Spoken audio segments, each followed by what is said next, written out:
नमस्कार, मैं हूं नवजोत और बहुत स्वागत है आपका हमारे इस बुलेटिन में। क्या अखिलेश अपने बाहुबलियों के आगे बेबस हैं?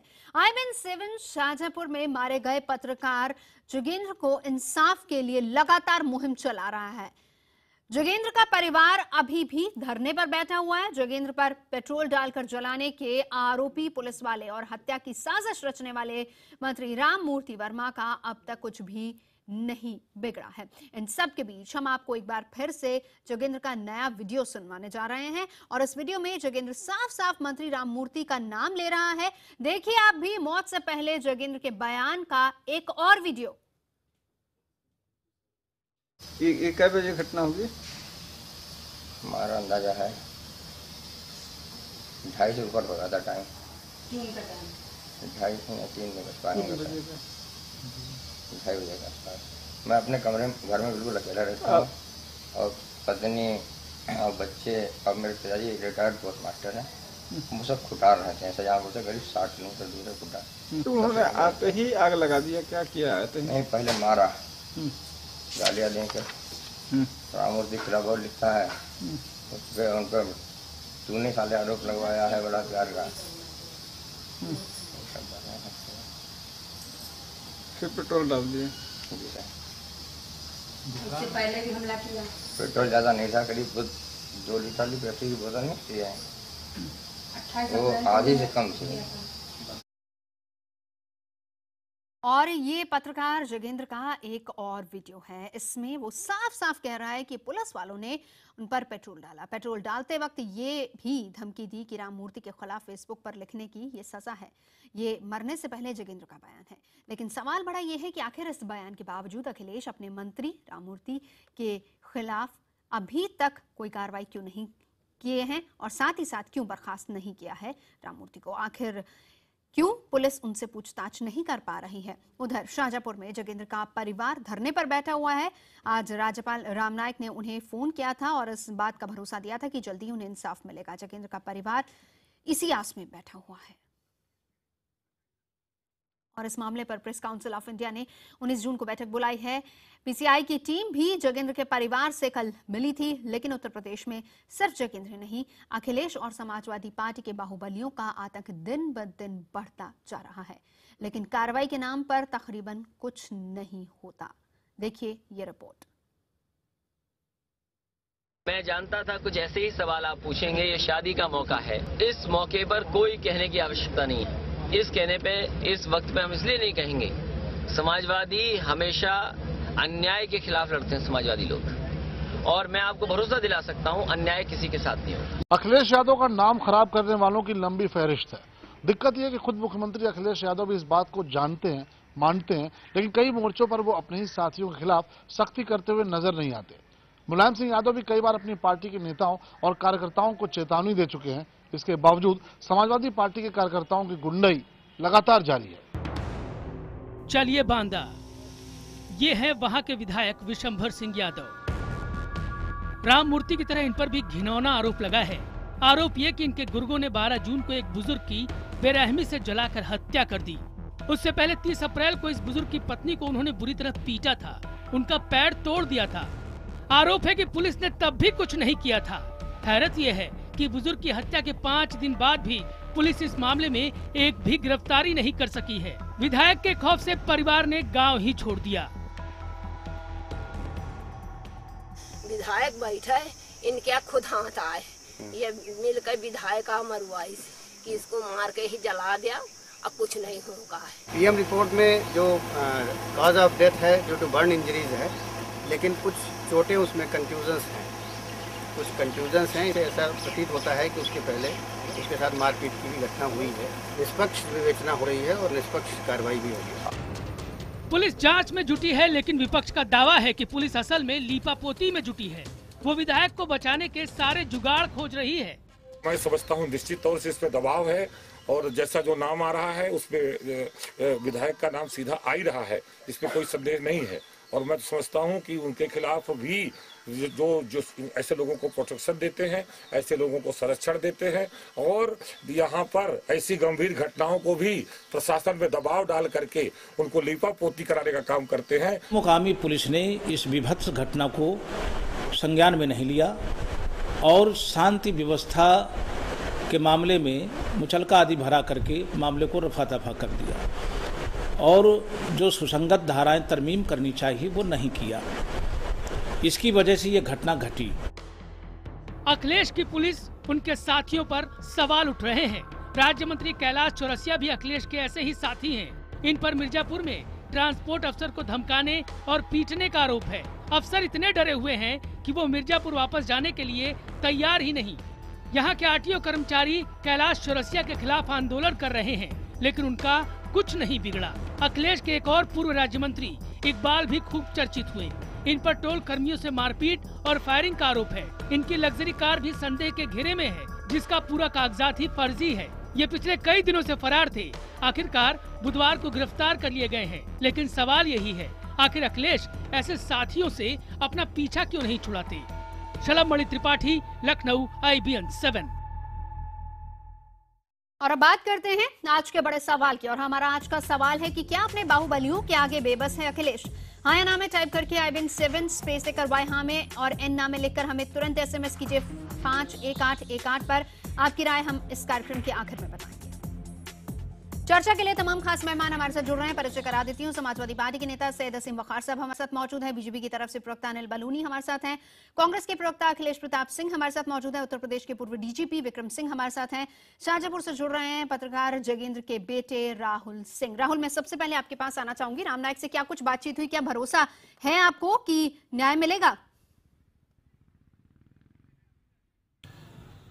जी हाँ, उनसे तो मुझे बिल्कुल भरोसा है कि न्याय मिलेगा। उन्होंने सबसे पहले मुझे फ़ोन किया और पहले गहरी संवेदना प्रकट की। उसके बाद में उन्होंने कहा कि पूरा मामला मेरे संज्ञान में है और इस मामले में मैंने मुख्यमंत्री को पत्र भी भेज दिया है और उसके बाद में व्यक्तिगत रूप से मैं उनसे बात करूंगा और इस मामले की न्यायिक जाँच करवाऊंगा। तो क्या आपको उम्मीद है कि सरकार की तरफ से, मुख्यमंत्री की तरफ से भी आपको न्याय मिलेगा?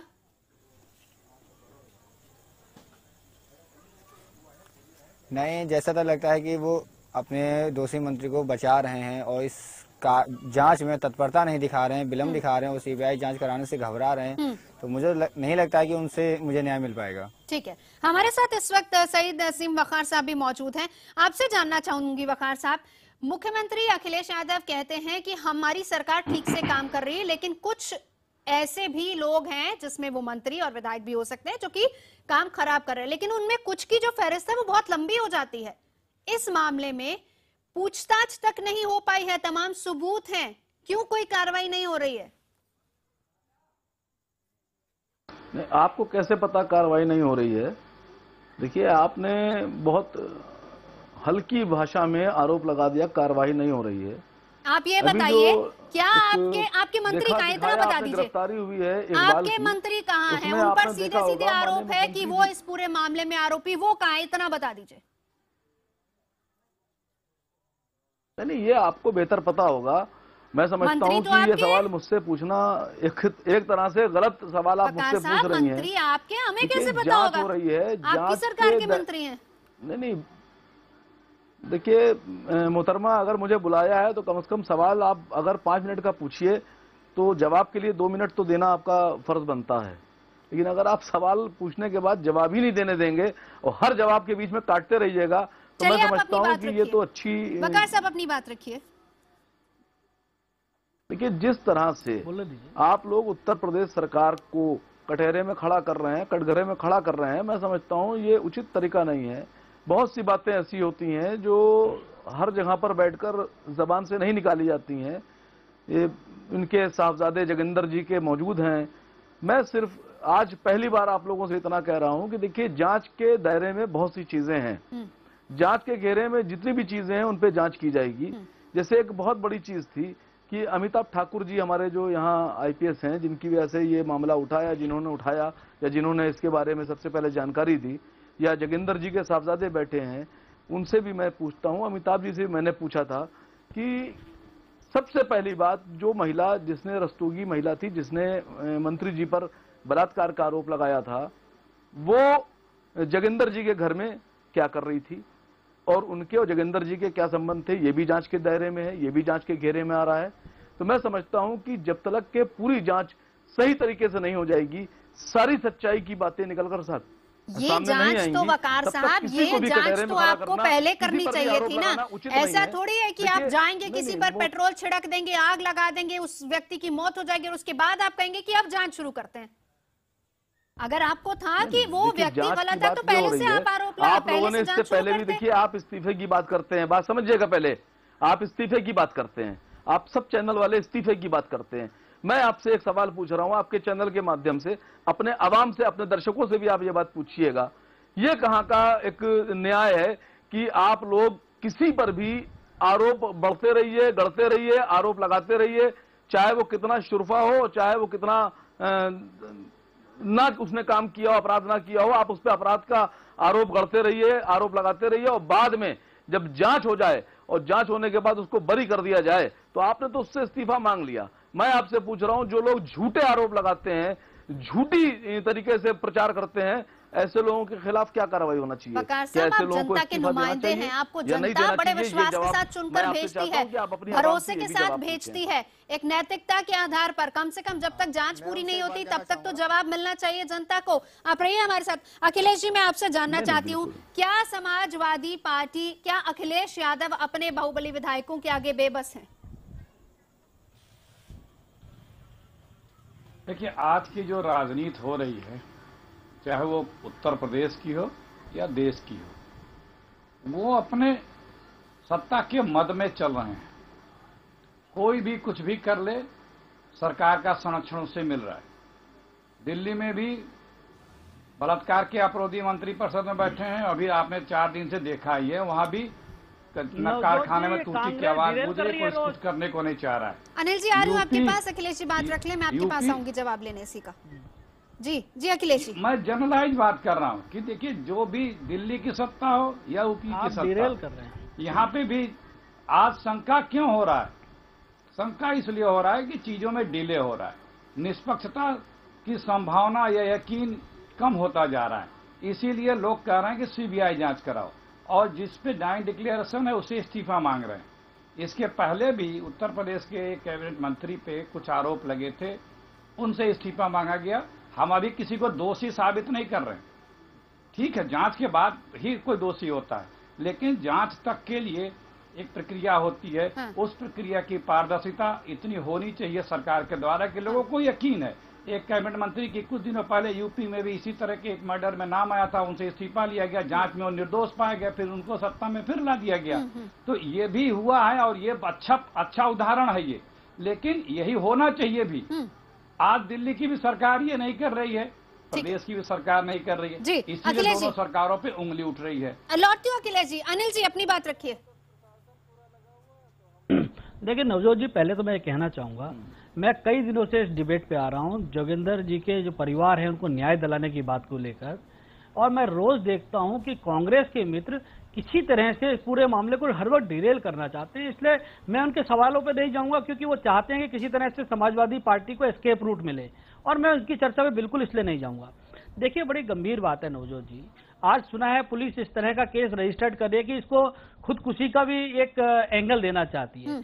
अब आप बताइए कि जब समाजवादी पार्टी के सुप्रीमो के घर में बैठक होती है, वहां से निकलने के बाद इनके सबसे शक्तिशाली नेता रामगोपाल जी कहते हैं कि एफआईआर होने से कोई दोषी नहीं होता है। अगले दिन इनके सबसे पावरफुल मिनिस्टर शिवपाल यादव कहते हैं कि कितने एफआईआर हो जाएं, हम किसी मंत्री को नहीं हटाएंगे, कि किसी हमारे मंत्री पे कितना भी एफआईआर हो, मंत्री को नहीं हटाने जा रहे।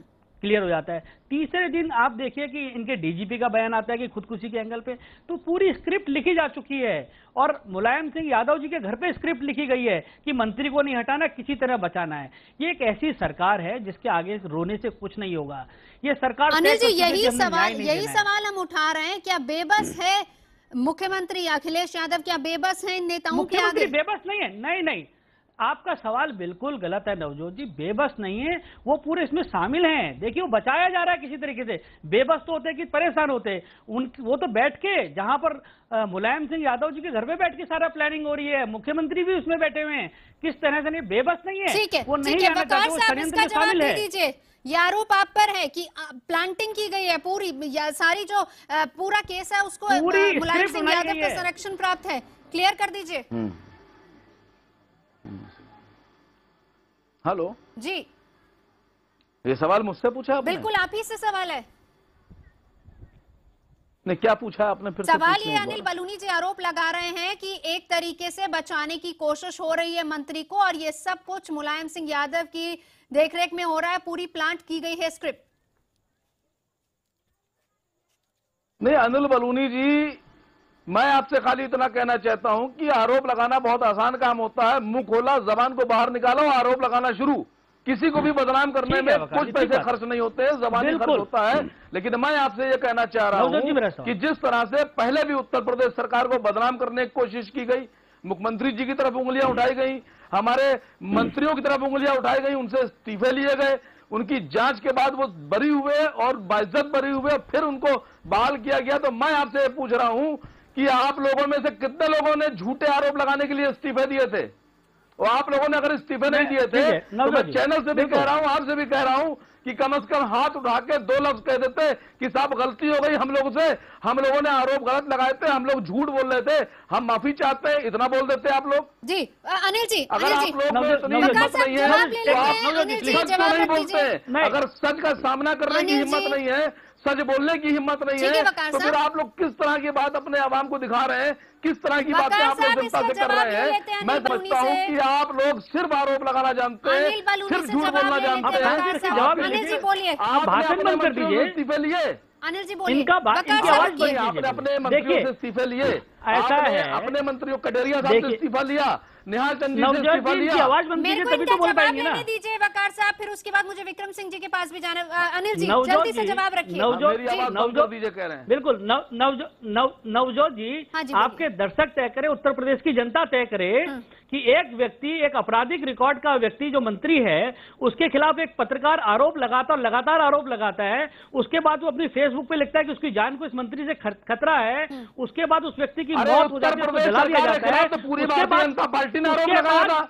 एक पत्रकार की आप बात कर रहे हैं, उसके बाद राजा भैया के खिलाफ तो पूरी की पूरी भारतीय जनता पार्टी ऊपर से लेकर नीचे तक खड़ी हो गई थी आरोप लगाने के लिए। आप एक आदमी की बात कर रहे हैं। डायरेक्ट डिक्लेरेशन का पूरी भारतीय जनता पार्टी ने अपनी पूरी ताकत से आरोप लगाए थे, तो कितने आरोप आपके साबित हुए हैं मुझे ये बता दीजिए। डिक्लेरेशन का मतलब क्या होता है? बढ़ा पाएंगे। विक्रम सिंह जी हमारे साथ मौजूद है। विक्रम सिंह जी, मैं आपसे जानना चाहूंगी, अभी आपने सुना कार्यक्रम की शुरुआत में हमने, अनिल जी मैं आती हूँ आपके पास। विक्रम सिंह जी, कार्यक्रम की शुरुआत में हमने वो आखिरी बयान भी सुनवाया जगेंद्र का, जिस वक्त वो ये बता रहा है कि उसके साथ हुआ क्या था, किस तरीके से आखिर में उसको ये कहा गया कि जो कुछ भी आपने फेसबुक पर लिखा है ये उसी का नतीजा है। ये बताएं, पुलिस भी कार्रवाई नहीं कर पाती क्या? पुलिस भी बेबस हो गई है?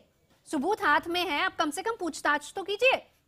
नवजोत जी, मृत्यु की पूर्व दिया हुआ बयान और जो ये डाइंग डिक्लेरेशन है, ये अकाट्य साक्ष्य होता है। इसके बाद किसी अन्य साक्ष्य की आवश्यकता नहीं होती है। माननीय सुप्रीम कोर्ट तक ये मान्य है और इसके बाद किसी अन्य साक्ष्य की आवश्यकता नहीं होती है। इसको नज़रअंदाज करना और इसके अलावा जो मृतक ने दरखास्त वहाँ के अधिकारियों को जो फेसबुक पे पोस्टिंग की है, वो सब अकाट्य साक्ष्य हैं। इसमें बहुत ज़्यादा विवेचना की कोई ज़्यादा गुंजाइश ही नहीं है। पूरा इन्वेस्टिगेशन का जो अनिवार्यता है वो इन सबूतों में डाइंग डिक्लेरेशन में समाहित है। इसके अलावा सत्तारूढ़ दल के अगर महत्वपूर्ण लोग ये कहें कि एफआईआर में नामित होने से कोई दोषी नहीं होता है, ये सही है, लेकिन सत्तारूढ़ होने की ये अनिवार्यता ये भी है कि आप शीघ्र ऐसे महत्वपूर्ण प्रकरण में विवेचना को पूर्ण करें और साक्ष्य के आधार पर कार्रवाई जल्द से जल्द करें। दिखाई उल्टा पड़ रहा है कि प्रथम सूचना पंजीकृत होती है कई दिन के बाद, पुलिस वाले सस्पेंड होते हैं कई दिन के बाद, और सिर्फ सस्पेंड होते हैं न जेल भेजे जाते हैं और उनको सेवा मुक्त नहीं किया जाता। मुझे मालूम नहीं कि अब तक कोई सेवा मुक्त किया गया कि नहीं किया गया है। ऐसे गंभीर प्रकरण में उनका डिसमिसल होना चाहिए था अनुच्छेद 311 संविधान के अंतर्गत। इसके अलावा आपको जब न्याय करते हैं तो ये दिखाई भी पड़ना चाहिए कि आप न्याय कर रहे हैं और कोई पक्षपातपूर्ण कार्रवाई नहीं कर रहे हैं। वकार साहब को मेरा एक बहुत आसान मशवरा है कि अगर आप समझते हैं कोई अनर्गल आरोप, गलत आरोप लगा रहा है तो धारा 182 आईपीसी के अंतर्गत आप उसके खिलाफ कार्रवाई कर सकते हैं झूठे आरोप लगाने पे। लेकिन अगर हम अपना कोई कार्य ऐसा करें जिससे मालूम पड़े कि हम उसमें डिले कर रहे हैं, हम आरोपी को लाभ पहुंचा रहे हैं, तो आरोप लगेंगे और आपके ऊपर आपकी बदनामी या आपके ऊपर बदनामी तभी को कर सकता है जब आपका सार्थक सहयोग हो उसमें। जी। अगर आप इसमें विवेचना समय से पूर्ण कर लेते साक्ष्य के आधार पर ये कह लेते। और आज तो ये भी सुनने में आया है कि आत्महत्या की बात हो रही है। जब डाइंग डिक्लेरेशन मौजूद है, एप्लीकेशंस मौजूद है, तो आत्महत्या की बात कहां से आ गई? जी विक्रम सिंह जी। वकार साहब, अब ये बहुत अच्छे तरीके से विक्रम सिंह जी ने समझा दिया है कि सबूत पर्याप्त है। ठीक है, आप ये कह रहे हैं, सुनिए सवाल सुनिए, कहना चाहूंगा मैं आती हूँ। सवाल ये है कि हम मानते हैं, आप ये कह रहे हैं कि किसी पर आरोप लगाने से कोई आरोपी नहीं हो जाता, यही बात हम कह रहे हैं। ठीक है, वो आरोपी नहीं है, लेकिन कम से कम जो सबूत है, अगर उस ओर इशारा कर रहे हैं तो आप अपनी तरफ से कोई स्टेप तो उठाएंगे, कम से कम पूछताछ तो करेंगे, जांच शुरुआत तो करेंगे आप। मैंने देखिए, मैंने पहले भी कहा और दोबारा फिर कह रहा हूं, आप पूछिएगा अगली बार तो फिर यही कहूंगा कि विक्रम सिंह जी ने बहुत अच्छी बात की। उन्होंने एक बहुत जरूरी बात को बहुत झटके से कह के खत्म कर दिया कि एफआईआर करने से कोई आरोपी साबित नहीं होता है, ये उन्होंने कहा। तो जब विक्रम सिंह जी ये बात कह रहे हैं और हम लोग भी यही बात कह रहे हैं और आप भी यही बात अभी आप कह रही थी कि नहीं आरोप साबित नहीं होता है, तो मैं समझ रहा हूं कि 3 बार, पहले 4 बार आप लोगों ने इसी तरह से आरोप लगाए थे, आरोप गलत साबित हुए, सीबीआई जांच तक हो गई। तो मैं समझता हूं कि बदायूं वाले मामले में तो बहुत हद क्रॉस हो गई थी। ठीक है ना, नवजोत जी अब तय हो जाए मैं उत्तर प्रदेश के किसी मंत्री को कभी नहीं हटाया जाएगा, कोई भी आरोप उसके ऊपर लगाया जाए। ठीक है। राहुल एक सवाल करना चाह रहे हैं। राहुल, वक्त की कमी है, संक्षेप में सवाल कीजिए। राहुल जी, इन्होंने ये सालिम वाला प्रकरण बताया तो उनके भी मजिस्ट्रेट के सामने बयान हुए हैं, उन्होंने भी अपने बयान दिए हैं, उनसे इनसे कहिएगा उनके बयान सुन लीजिए। ठीक है, विक्रम सिंह जी उसके बाद में कहते हैं एफआईआर करने से कोई दोषी नहीं हो जाता, तो जो डाइंग डिक्लेरेशन है वो तो उन्होंने दिया, उनको तो सबूत माना जाए। ठीक है, विक्रम सिंह जी। जी नवजोत जी, मैं यही निवेदन करना चाहता हूं बड़े ही इज्जत और एहतराम के साथ वकार साहब कि मेरी बात को आपने अर्ध सत्य कही है। एफआईआर होती है और एफआईआर के बाद इस बात पे देखना चाहिए, ऐसे हाई प्रोफाइल केसेस में 7 दिन के अंदर तफ्तीश तो पूरी हो सकती है। यहाँ तो 7 दिन में एफआईआर भी नहीं हुई और ऐसे केसेस में आपको जहाँ पर आपकी प्रतिष्ठा दांव पे लगी हुई हो वहाँ पे पूरी ताकत झोंक के 7 दिन के अंदर अनुसंधान पूर्ण कर लेना चाहिए। अब नहीं क्या तो कम से कम अब कर लीजिए 48 घंटे में। चलिए देखते हैं कि अब आगे ये पूरा मामला क्या रुख लेता है। फिलहाल राहुल जो जगन इनके बेटे हैं, उनको उम्मीद है कि उन्हें न्याय मिलेगा। तमाम खास मेहमान हमारे साथ जुड़े, वक्त की कमी थी, बहुत बहुत शुक्रिया, आपने यहाँ पर अपनी राय रखी, अपनी बात रखी, बहुत बहुत शुक्रिया।